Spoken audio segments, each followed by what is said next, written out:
NHIDCL এর গাফিলতিতেই বেহাল ৬ নম্বর জাতীয় সড়ক, শাসক দলের নেতারই তোপ। কাছাড়ের কাটিগড়া অংশে ৬ নম্বর জাতীয় সড়কের বেহাল অবস্থা নিয়ে এবার সরব হয়েছেন বিজেপিরই এক নেতা। বিরোধীরা এ নিয়ে নীরব থাকলেও এবার সরব হয়েছেন কাছাড় জেলা বিজেপি কৃষক মোর্চার সভাপতি তথা প্রাক্তন জেলা পরিষদ সদস্য সুব্রত চক্রবর্তী। তিনি সরাসরি NHIDCL এর বিরুদ্ধে দায়িত্বে গাফিলতির অভিযোগ তুলেছেন। তিনি বলেন, বরাক উপত্যকা, ত্রিপুরা ও মিজোরামের মানুষের অন্যতম লাইফলাইন এই জাতীয় সড়কের কালাইন থেকে মালিডহর পর্যন্ত অংশ কার্যত চলাচলের অযোগ্য হয়ে পড়েছে। সরকার রাস্তা সংস্কারে বরাদ্দ দিলেও দায়িত্বপ্রাপ্ত সংস্থার সময়মতো ও সঠিকভাবে কাজ সম্পন্ন করতে ব্যর্থ হয়েছে বলেই এমন পরিস্থিতির সৃষ্টি হয়েছে। সুব্রত চক্রবর্তীর দাবি, গত অর্থবর্ষে মালিডহর বদরপুর অংশের সংস্কারের জন্য ১৫,৬৬,০০,০০০ টাকা বরাদ্দ হয়েছিল, কিন্তু সেই অর্থ কোথায় ও কিভাবে ব্যয় হয়েছে তা প্রকাশ্যে আনার দাবি জানান তিনি।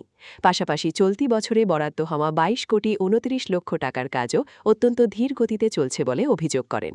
তিনি বলেন, গুমরা সেতুর সংস্কার করার কাজ জন্য ভারী যান চলাচল দীর্ঘদিন ধরে বন্ধ থাকলেও এই সুযোগে রাস্তার বড় বড় গর্ত মেরামতের উদ্যোগ দেখা যায়নি।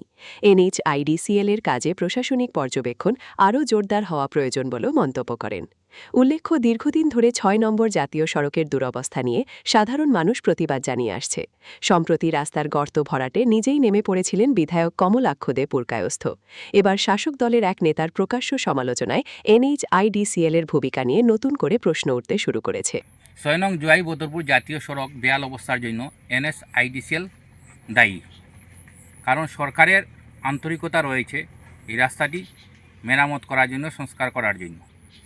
NHIDCL গাফিলতির জন্য আজকে এই সড়কের বেহাল অবস্থা ধারণ করেছে এবং আমরা লক্ষ্য করেছি যে মেরামতের কাজ খুব ধীর গতিতে চলছে। কারণ আপনারা জানেন, গত বছর এই মাইডোর থেকে বদরপুর পর্যন্ত প্রায় ২৮ কিলোমিটার মেরামতের জন্য ১৫,৬৬,০০,০০০ টাকা বরাদ্দ হয়েছিল। তো সেই টাকার সঠিকভাবে কাজ হয়নি। আমি মনে করি সেই ১৫,৬৬,০০,০০০ টাকা কোথায় কীভাবে কাজ হয়েছে সেই ব্যাপারে NHIDCL কর্তৃপক্ষ একটি স্পষ্টীকরণের প্রয়োজন রয়েছে। কারণ বিভিন্ন সংবাদপত্রে সেই কথাটা উঠে এসেছে। তাই আমি মনে করি এবং আমি দাবি করছি সেই ১৫,৬৬,০০,০০০ টাকার কাজ কীভাবে হয়েছে, কোথায় হয়েছে, NHIDCL স্পষ্টীকরণের আমি দাবি করছি।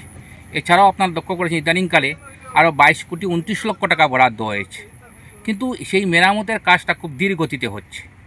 আজকের দিনে গত ২৮ তারিখ থেকে সেই জুয়াই বদরপুর জাতীয় সড়কে ভারী যানবাহন চলাচল বন্ধ রয়েছে। বর্তমানে ওয়েদারটা ভালো, এখন কিন্তু সেই বড় বড় গর্ত যেগুলো রয়েছে আমাদের মাইলডোর থেকে আরম্ভ করে সেগুলা ভরাট করার প্রয়োজন রয়েছে, কিন্তু আমরা লক্ষ্য করেছি যে সেখানেও খুব ধীর গতিতে কাজ চলছে। যার জন্য আমি মনে করি যে এখানে NHIDCL সম্পূর্ণভাবে দায়ী এবং প্রশাসনের কাছেও আমি অনুরোধ করছি যে কাজগুলো যে হচ্ছে সংস্কারে সেগুলা মনিটরিং করার প্রয়োজন রয়েছে।